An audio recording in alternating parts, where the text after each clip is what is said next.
Halo semuanya, jumpa lagi bersama saya Andri Aryawan di Coba Gadget. Kali ini saya pengen review Poco X3 Pro, keluaran terbaru dari Xiaomi, baru-baru aja seminggu lalu di Indonesia. Dan ini adalah Poco X3 Pro. Dia memiliki layar 6,67 inci Full HD Plus dengan perlindungan Corning Gorilla Glass. Sayangnya belum AMOLED sih, sayang banget. Dia beda dengan Redmi Note 10 yang sudah AMOLED, bahkan di harga rentang 2 jutaan. Di bagian kiri terdapat SIM card tray yang berisi 2 SIM card atau satu tambahan memory card. Jadi ini sistemnya hybrid, jadi bisa satu SIM card, satu memory card. Dan di bagian bawah ada 3,5 mili jack audio dan ada port USB Type-C dan satu buah lubang mic dan satu buah lubang speaker.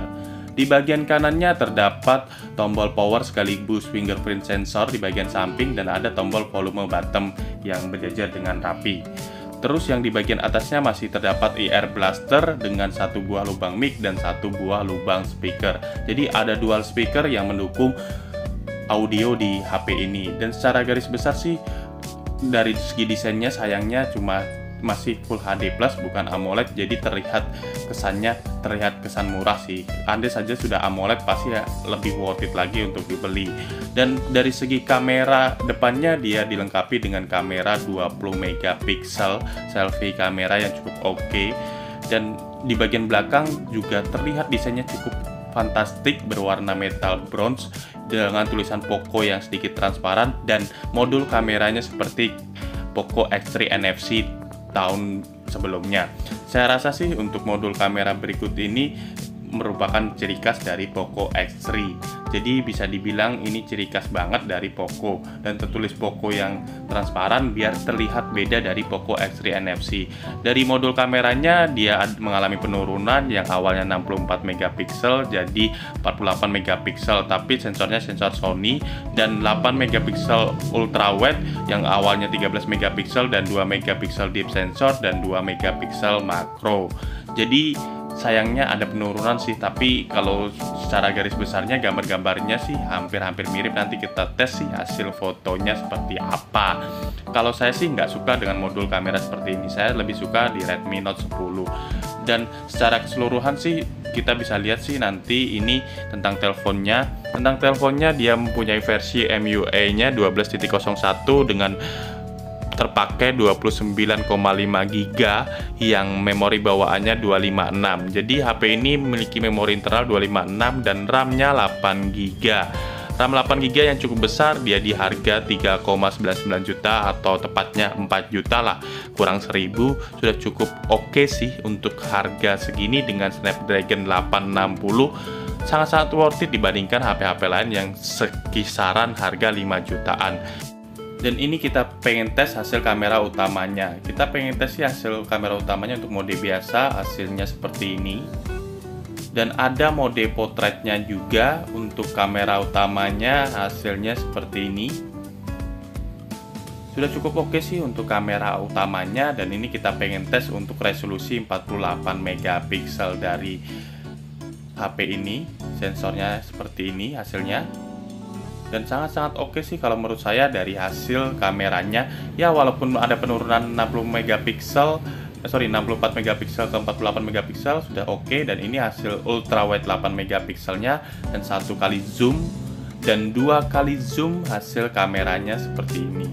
Secara garis besar sih hasil kamera belakangnya tidak mengecewakan dan sangat-sangat worth it dibeli di angka 3 jutaan. Ya untuk pemakaian sehari-hari sih masih oke sih. Nanti kita pengen lihat hasil videonya. Dan ini hasil selfie kameranya 20 megapiksel seperti ini, terlihat cerah dan HDR-nya sudah cukup oke. Dan hasil potretnya juga seperti ini. Ini adalah hasil video pada Poco X3 Pro, sudah cukup oke dan sudah cukup stabil sih kalau menurut saya dari segi hasil videonya, dan cukup keren sih kalau menurut saya. Dan ini adalah hasil video pada kamera belakang Poco X3 Pro, sudah cukup keren dan cukup oke, dan tidak ada kendala sih di HDR-nya dan cerah-cerah aja. Untuk jalan juga masih terlihat stabil dan cukup oke lah kalau menurut saya.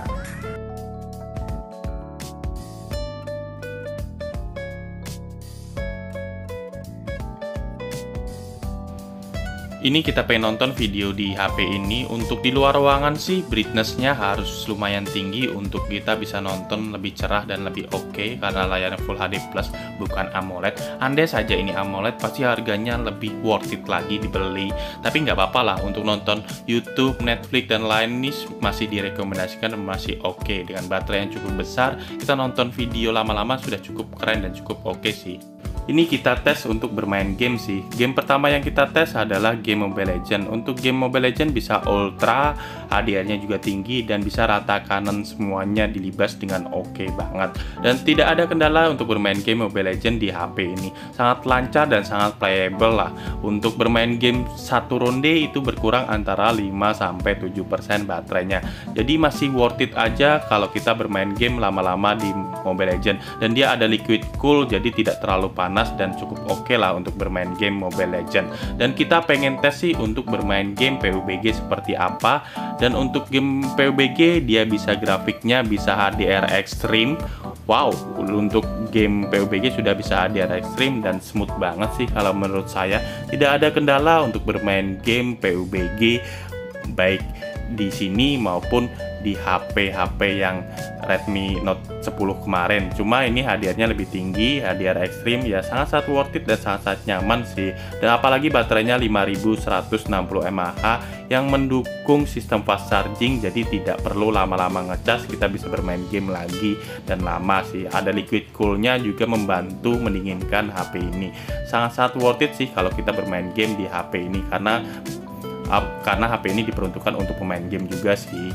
Secara kesimpulan, HP ini kelebihannya ada di Snapdragon 860, 33 watt fast charging dengan liquid cool, dengan resolusi layar Full HD Plus, sayangnya belum AMOLED.